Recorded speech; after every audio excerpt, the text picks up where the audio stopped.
ടൈമിൽ അല്പം വെജിറ്റബിൾസ് ഒന്ന് കട്ട് ചെയ്ത് വെക്കാം. അതിനായിട്ട് ഞാൻ എടുത്തിരിക്കുന്നത് ഒരു ചെറിയ സവാള ചെറുതായിട്ട് കട്ട് ചെയ്തിരിക്കുകയാണ്. അടുത്തതായിട്ട് 10 അല്ലി വെളുത്തുള്ളി ചെറുതായിട്ട് കട്ട് ചെയ്തിരിക്കുന്നു. ഒരു ചെറിയൊരു പീസ് ഇഞ്ചി ചെറുതായിട്ട് കട്ട് ചെയ്തിരിക്കുന്നു. 3 പച്ചമുളക് കട്ട് ചെയ്തിരിക്കുകയാണ്. എരിവുള്ള പച്ചമുളകാണ്. എരിവിനനുസരിച്ച് പച്ചമുളക് കൂട്ടിയും കുറച്ചും ഇടാവുന്നതാണ്. അടുത്തതായിട്ട് 2 തക്കാളി നമ്മൾ കട്ട് ചെയ്തിരിക്കുകയാണ്. മീഡിയം സൈസിലാണ് തക്കാളി കട്ട് ചെയ്തിരിക്കുന്നത്. അടുത്തതായിട്ട് വേണ്ടത് 1 സ്പൂൺ ജീരകം, നമ്മുടെ ചെറിയ ജീരകമാണ്. 2 ഉണക്ക വയണയില, 3 വറ്റൽമുളക്, ഇത്രയാണ് എടുത്തിരിക്കുന്നത്. 1 സ്പൂൺ മല്ലിയില കട്ട് ചെയ്ത് വെച്ചിരിക്കുകയാണ്.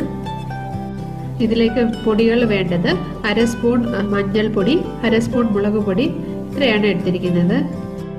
ഒരു പാനിൽ 2 സ്പൂൺ എണ്ണ ഒഴിച്ചിരിക്കുകയാണ്.